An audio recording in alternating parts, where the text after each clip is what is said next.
ใจ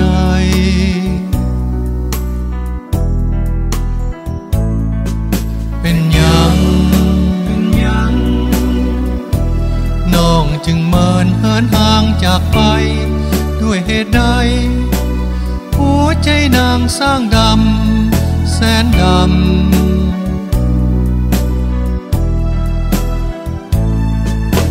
หรือกดแค้นอันใด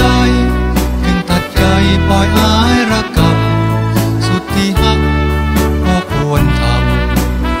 ำให้อายเศร้าใจควรค่า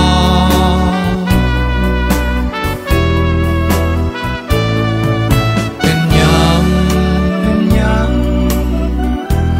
น้องคงมีฮักที่พอใจเฝ้าเอาใจน้องจึงทิ่มไม้ไปน้อนา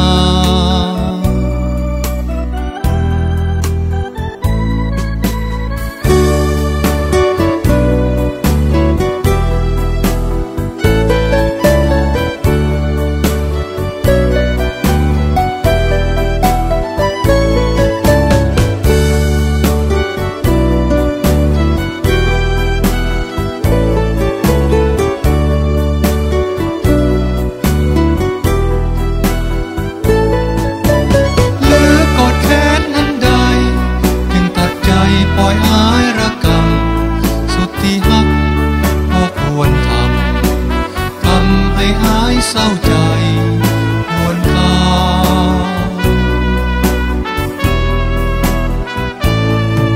เป็นหยังน้องคงมีฮักที่พอใจเฝ้าเอาใจน้องจึงทิ่มไม้ไป